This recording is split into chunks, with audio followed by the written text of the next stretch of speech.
Joining us live in the studio to talk about this 3-year anniversary is a serving lawmaker and the Abia South Senatorial District flag bearer of the All Progressives Congress, Honorable Erondu Uchenna. Thank you for joining us, Honorable. Yeah, good afternoon. Good afternoon to you. Yeah. Now, President Bola Tinubu is marking his 3rd year in office, and you are a member of the ruling party. Can you talk to us about your assessment of his administration so far? Yes. First of all, I would want to congratulate the President Bola Tinubu. It's not, it's not easy to lead a country as robust and as big as Nigeria for 3 years. So it's no mean feat. I would want to congratulate the President for this singular feat and also tell you that the President has fared so well. In terms of stability of the economy, the President has done very, very well. Today, the economy, as you and I can see, has a stable economy. Also, the President ensured fiscal federalism. He formulated a policy whereby fiscal federalism is now guaranteed. The states have so much resources, the local governments as well. You can see projects going on in the 36 states of the Federation. Those must be credited to the President, who ensured that fiscal federalism is obtainable in Nigeria. You can see some local governments in the country, like Enugu State. In Enugu State, the other day, a local government chairman commissioned a road, he inaugurated a road, 13-kilometer road, built with state-of-the-art infrastructure. And all that happened because we have a president who ensured that there must be fiscal federalism, where the states are giving what is due to them, the local governments also. So for me, generally, the president has fared so well. Honorable, let's talk about the just concluded primaries. How would you assess the process? How did it go in your own assessment? Yeah, like I did say, I will also like to congratulate the president for giving the party, the APC, the free hands to conduct a free and fair primaries. In Nigeria, this is the first ever free and fair primaries conducted by APC and other political parties. A primaries where the people were allowed to choose who they love, who they like, and who they want to represent them. Let me be clear from the start. Uchenna is a politician, a flag bearer seeking electoral relevance in Abia South, and he made these remarks on the anniversary of the president whose party he belongs to. So while we must be fair, we also must be honest about the lens through which those words were spoken. Now let's dig deep into the things he said, into the things he claimed, have been done by the president. Now, the Nigerian economy is now stable. That's one of the things he said. The Nigerian economy is now stable. This is half truth. It is true on paper and false in real life. This is the most nuanced of all his claims, because it is both true and deeply misleading at the same time. And that is where politicians love to hide. On the macroeconomic indicators, there has been genuine progress. Inflation, which surged to alarming levels during the peak of the adjustment period, has moderated considerably to 15.68% as of April 2026. Foreign reserves have strengthened substantially and are now sufficient to finance more than 9 months of imports, rising from below $4 billion in 2023 to over $34 billion in net reserves. FAAC shared 2.36 trillion among the 3 tiers of government for March 2026, compared to just 629 billion naira in March 2023. The stock market has surged. GDP has grown consistently. But here is where Uchenna's claim starts to fall apart. Stabilization at the top does not mean stability at the bottom. 3 years after President Tinubu launched sweeping economic reforms, millions of Nigerians remain trapped in what economists describe as the country's worst cost of living crisis in a generation. A political analyst put it plainly: the economy may be stabilizing at the macro level, but stabilization does not immediately feed families. The numbers from PwC are staggering. Despite macroeconomic gains, poverty is projected to rise to 62%, affecting 141 million Nigerians in 2026. Approximately 33.1 million Nigerians may face food insecurity due to economic hardship and violence in northern food producing regions. Food accounts for up to 70% of consumption among poorer households. The World Bank's Nigeria Development Update shows that the absolute number of people living in poverty has increased sharply from about 81 million in 2019 to roughly 139 million in 2025, meaning nearly 62% of the population now lives below the poverty line. Earlier estimates showed about 115 million Nigerians in poverty in 2023, rising to around 129 million in 2024, indicating that about 14 million people fell into poverty in just 1 year. And the debt story is alarming. The fiscal deficit for 2024 rose sharply to 13.51 trillion, pushing the deficit to GDP ratio above the legal threshold permitted under the Fiscal Responsibility Act 2007. Total debt service payments climbed from 7.79 trillion naira in 2023. Nigeria will spend $11.6 billion on debt servicing in 2026, with nearly half of projected revenue going into servicing debt. So when Uchenna says the economy is stable, he is describing what the spreadsheets in Abuja look like.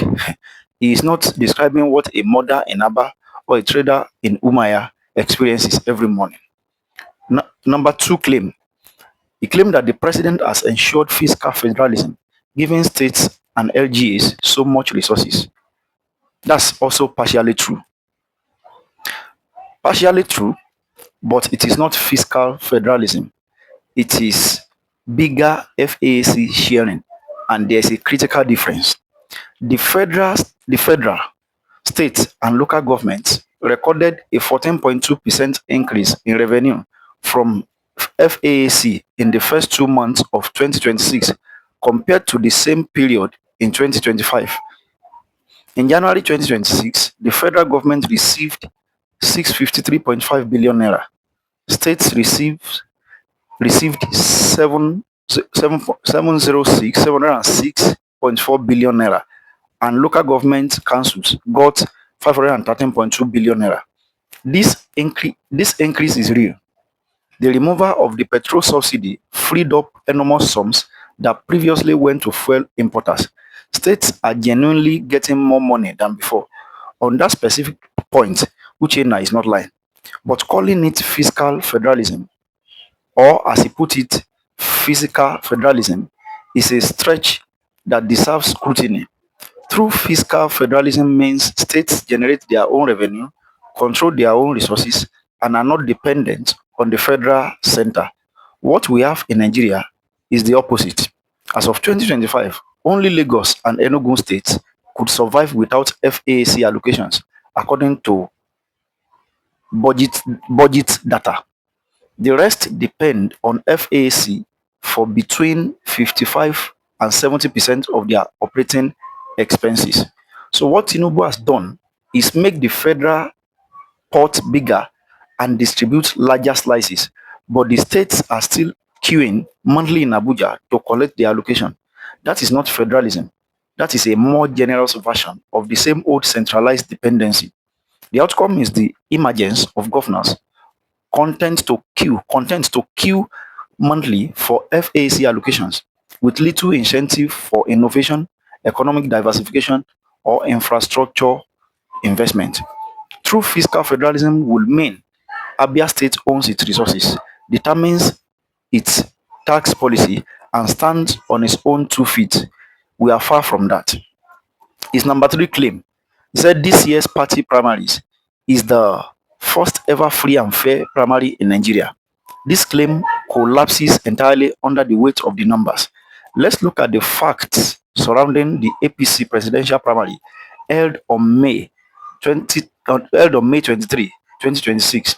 The APC primaries culminated in the presidential primary on Saturday, May 23, 2026, when President Tinubu emerged victorious, polling nearly 11 million votes nationwide. His sole challenger, Stanley Osifo, polled only a fractional minority of the vote.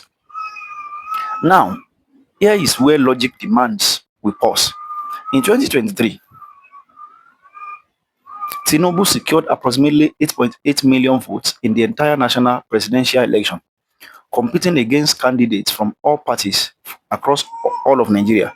3 years later, in a party primary restricted to only to APC members, he has somehow produced nearly 11 million votes, over 2 million more than his nationwide presidential tally. Think about that. He got more votes in an internal party exercise than he got when the whole country voted. The same Nigeria that struggled to transmit presidential election results in 2023 allegedly managed a smooth nationwide primary operation across 8,809 wards, while insecurity, kidnappings, and armed violence continue across large parts of the country. The contrast is impossible to ignore. The specific examples are even more damning.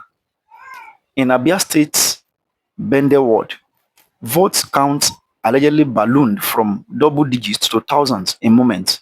Videos circulating on social media captured blatant discrepancies. The process was marred by widespread reports of miscounting, inflated vote tallies, and procedural irregularities, particularly in parts of the southeast. Critics dismissed the APC presidential primary, arguing that the manufactured ballot figures could undermine the transparency and credibility of the 2027 general election.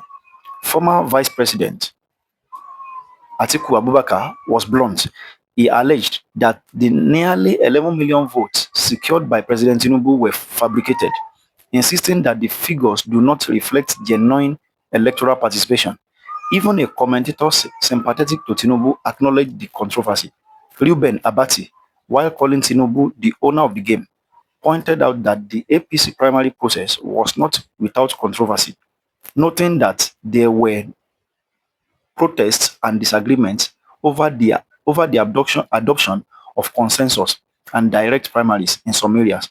So for Uchenna to call this the first ever free and fair primary in Nigeria, using it as a reason to praise Tinubu is not just inaccurate, it is also insulting to the intelligence of the very voters he is asking to trust him with a senatorial seat.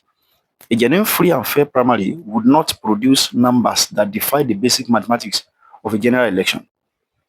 Now, in conclusion, as Nigeria become better in 3 years under Tinubu, the honest answer is it depends on who you are. If you are an investor, a banker, or a government treasury official, things look considerably better. Reserves are up, the exchange rate is more unified, the stock market has soared, and FAC is sharing more money. If you are an ordinary Nigerian, a teacher in Aba, a market woman in Onitsha, a graduate in Lagos looking for work, the honest answer is that life is harder. The reforms were necessary but painful, and the pain has not yet turned into relief for the majority. What what Uchenna did today was take the investor class story and dress it up as the people story. He presented the macro as if it is the micro. He called a centralized revenue sharing system federalism, and he celebrated a primary whose numbers have raised serious credibility questions across the country. Politicians will always put their best foot forward on their party's anniversary. But you, my audience, deserve the full picture. And the full picture is that Nigeria is on a rocky road that has improved for some and worsened for many. With a 2027 election now approaching, that will force a much more honest reckoning. Thank you for listening. Um, Comment. You have listened to the, analysis. Comment. Put your comment in the comment section. Share what you have in your heart. Share the video. Subscribe and like. Thank you.